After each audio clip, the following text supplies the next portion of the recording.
Do you guys see what happens when I don't report on all the K-pop fashion news that's happening? You guys have no idea what's going on. You guys are missing out on all the cool things. So I had to do an emergency episode of K-pop fashion news that actually matters to K-pop fans. So much has happened in the world of K-pop and fashion since I last talked to you guys. So this is going to be a super quick run through because there's a lot to cover. If you guys want me to expand on any topics, let me know and I'll expand on it on my Sunday spill. But before we get into it, my name is Kevin and this is FashionULT, where K-pop fans learn all about the world of K-pop and fashion. So make sure to subscribe.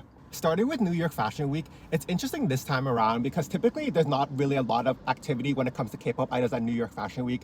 It's mostly like Paris and Milan, I find, but this week there was actually a lot going on. Stray Kids Felix and Lino both attended the Tommy Hilfiger show, which happened on like a boat or like a ferry, which was cool. But what's interesting about this whole thing is not that they attended, that wasn't really a surprise to me because Stray Kids are like ambassadors for Tommy Hilfiger in Asia. But what was interesting about the interaction for me is that they sent only Felix and Lino. I'm sure it was like a scheduling thing. But I feel like they're really trying to push Felix, Lino, and Hyunjin as the faces of fashion in Stray Kids. And I feel like this further pushed that idea, but I also feel like at the same time, JYP needs to be careful not to give Felix's image away too much, if that makes sense, because I feel like he has a very distinct visual that can be easily diluted if he gives his image or his look away to too many brands, because he's already like a Louis Vuitton ambassador, right? So I feel like personally, I think they have to be a little bit careful with that. Lino was fine. I feel like Lino could use some more exposure in fashion. I'm surprised they didn't send other members, but I get what JYP is trying to do with this. One thing that really surprised me about the Tommy Hilfiger show, though, is that they actually had Jisoo from Blackpink also attend the show. And this is surprising to me because I feel like when I think of Tommy Hilfiger or I think of Jisoo, I don't really think of each of those brands or each of those person like relating to each other. But I mean, she showed up. It was cute. She wore like a little jacket. She wore a beanie. That's how I know she really didn't care about the show at all. But yeah, it was cute to see her. But yeah, like it's crazy to see how these more mid-tier brands, mid-tier American brands have access to these top level K-pop idols. Like I feel like they really want to speak to the K-pop audience. Another new attendee of New York Fashion Week is aespa's Winter, who attended the Ralph Lauren show in the Hamptons.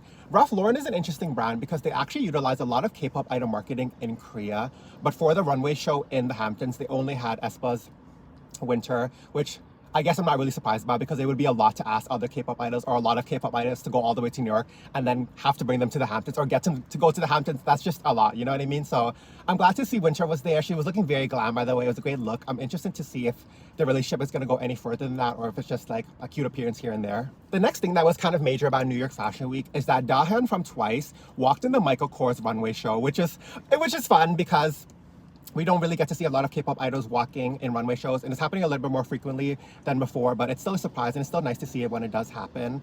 And the thing with this is that I feel like these brands are starting to realize that it's to even get even more attention or to really make a difference or to really capture attention or to really be surprising, you have to do more than just have a K-pop idol attend the show. Before attending the show was sufficient, it was getting a lot of attention, but now I feel like they have to get the idols on the runway now, you know what I mean? So that was interesting to see her.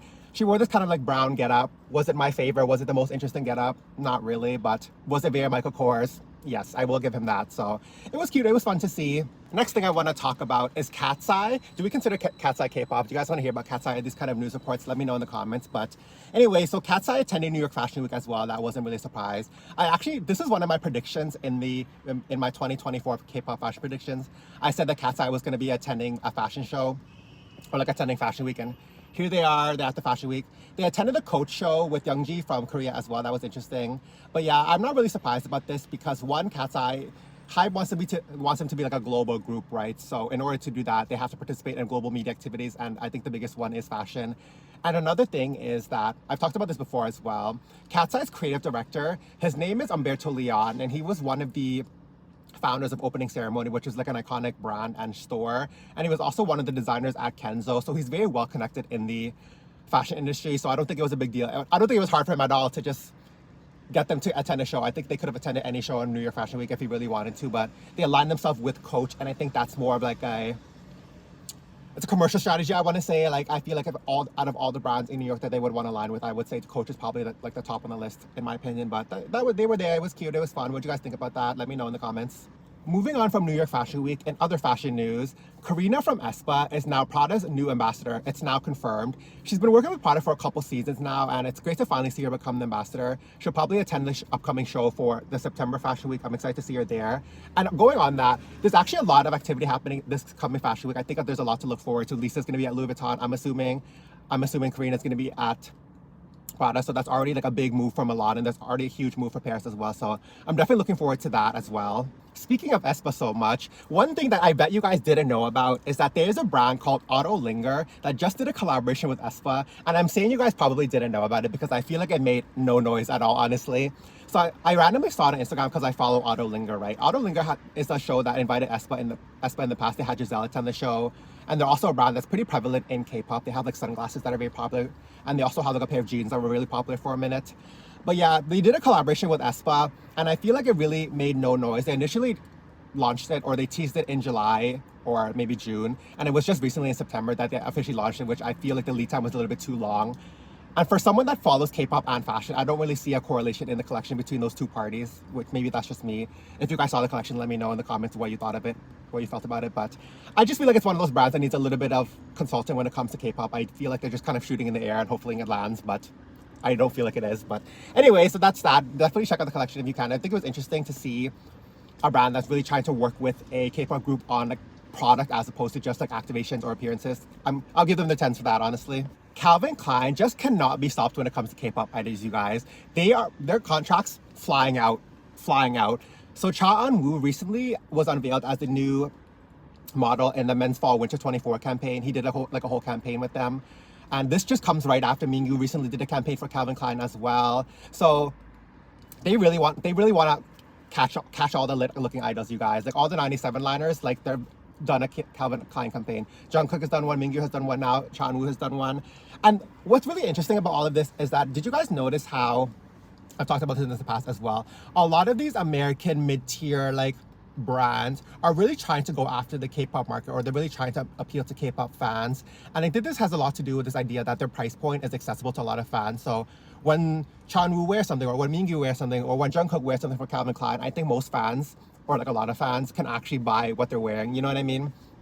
So we have Calvin Klein, who's really into K-pop, using K-pop items for marketing right now. We also have Tommy Hilfiger. Tommy Hilfiger is investing a lot right now as well, you know what I mean? So those two American brands, and Ralph Lauren is also another American brand that operates at the kind of mid-price range. So they're putting a lot of emphasis into these K-pop idols, and I'm really wondering if it's paying off for them. Do you guys feel like when you see your idols wearing brands that are more accessible, that you're more likely to buy because it's more of an accessible price point? Let me know in the comments. But Cha Eun-woo's the campaign for Calvin Klein, I think it was cute. Yeah, Cha Eun-woo is always really good looking, but I feel like the collections in general for Calvin Klein aren't anything like, they're not blowing me away. They're always going to be like basics and things like that are centered around the underwear. Another cool thing that happened recently is that Sunwoo from the Boyz, who's a brand ambassador for the brand Amiri, he starred in their latest fall winter 24 campaign, which is really cool to see him debut in a campaign so soon after becoming an ambassador.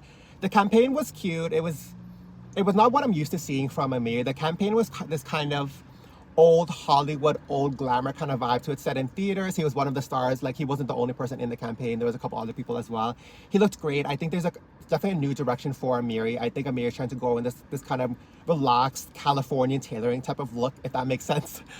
Whereas before, I feel like they were very much into this kind of LA grunge type of look, distressed skinny jeans, flannels, things like that. But this is more of like a romantic look for Amiri, and I'm kind of here for it. I think Sunwoo looks great in the campaign. Let me know what you guys think. Definitely check it out. I think it's great. Are any of you guys VIPs? Let me know in the comments. I hope you guys are, because I'm very excited to talk about this next topic, which is that GDragon and his label Peaceminusone. If you guys don't know, GDragon is one of the owners of Peaceminusone, a label.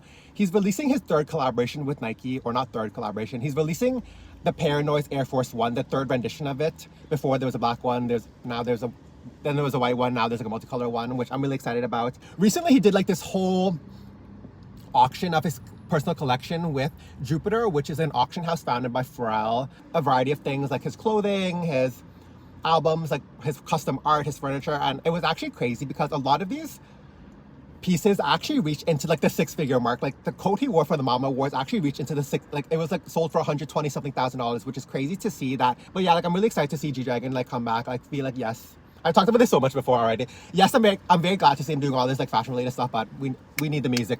We need the music now, sir. Okay, that's all the time I have to talk about fashion for now. Let me know what you guys thought of all this news in the comments, and let me know what you want me to expand on. I touched briefly on every single topic. I wasn't really able to talk a lot about each topic. I actually have to go to work now, so I'm zooming in there. I'm already late for work, but let me know what you guys thought. And make sure to subscribe to FashionULT because this is the only place where you get news as a K-pop fan about the fashion industry. For anyone that's watched up until this point and you're a returning viewer, or if you watched my videos before, thank you so much for watching. Shout out to you guys for watching all the way up until this point. I was on a little bit of a break for the last 2 weeks. I actually wasn't going to even post anything today, but I was like, okay, a lot's going on and I really need to post it before there's just like such a backlog of news and I don't want to talk about it anymore. So there's that. Let me know what you guys thought of it. I'm gonna be back next Wednesday for sure with a more serious video. You guys know that I love to do like a serious video on Wednesday and more of like a random like spill session type video on Sunday. So I'm gonna keep that schedule going for now. But yeah, I'll be back next week, you guys. And I'm also going to Paris. I'm gonna be covering a lot in Paris. I'm gonna see what's really happening on the ground, you guys. Like how are these K-pop idols really getting treated? So I'll be in Paris for the end of the month until the beginning of October for the end of Fashion Week. I'm really excited about that. So yeah, let me know what you guys want to see.